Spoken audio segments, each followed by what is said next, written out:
नहीं, ठीक है। आप शशि थरूर साहब का तो हम लोग कई दिनों से देख रहे हैं कि वो एक अलग ही तरीके से सोचते हैं, तो वो ठीक है, उनका मत है, वो जाने। मैंने तो कई बार कहा है, मैंने उनका कई फील्ड्स में देखा है, वो कोई बहुत ज्यादा मुझे लगता नहीं उनको चीजों की बहुत समझ होती है। और अभी उन्होंने कुछ समय पहले 1960, 65, 61, 62 में उस समय के 55-56 में हमारी कुछ विदेशी नीतियों को आज के संदर्भ में दोहराते हुए बताया कि कुछ चीजें पहले होती थी, कुछ चीजें आज होती हैं। ये तो वही आदमी समझ सकता है जो देश की क्या उस समय ताकत थी, क्या आज थी, दुनिया की परिस्थिति तब क्या थी, क्या आज थी, इसकी समझ ही ना हो। तो आदमी अगर बिना समझ के सिर्फ एक पोजीशन लेने के लिए अगर कोई बात कहे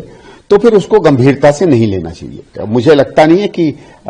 थरूर साहब की इस बारे में जो समझ है वो कम से कम मेरे लिए किसी गंभीर व्यक्ति की कोई टिप्पणी है। दुनिया भर में उनकी पहचान, वो ठीक है, हर आदमी की अपनी अपनी पहचान होती है, हमारा मत है, उसमें क्या है भाई। आप देखिए, कोई आदमी किसी चीज पर अपनी बात करता है, कोई किसी चीज पर बात करता है, किसी को कोई लोग पसंद होते हैं, लेकिन बात ये होती है कि उस समय जो परिस्थिति बनती है उस पर अगर कोई आदमी अपनी टिप्पणी करता है जिसका कम से कम मुझे कोई सर पैर नहीं दिखता है, तो मैं तो अपनी बात कहूंगा ना। लेकिन एक जो उन क्षेत्रों में भारत के बहुत सारे हित दांव पर लगे हैं, ऐसे में भारत को किसी एक पक्ष का कड़ा रुख अपनाकर खतरे में नहीं भारत के हितों को डाल सकता है।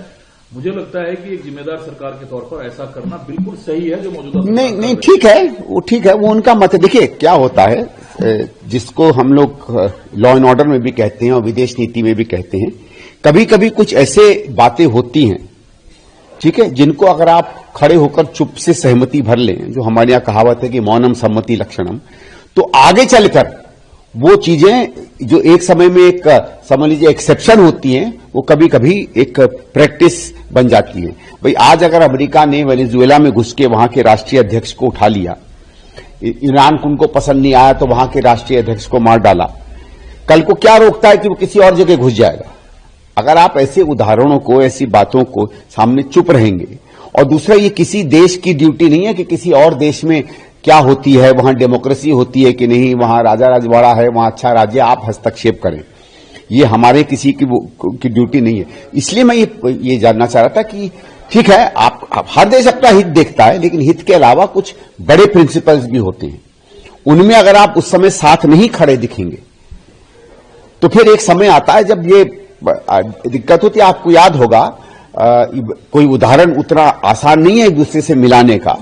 लेकिन जब हिटलर का राज बढ़ रहा था धीरे धीरे यूरोप में, तो कई यूरोपीय देश थे जिन्होंने शुरू में तय किया कि इसमें हम क्यों पड़े, चुप रहो, हमारा हित है, दोनों देश हमारे साथ हैं। और फिर देखिए अंततः क्या हुआ।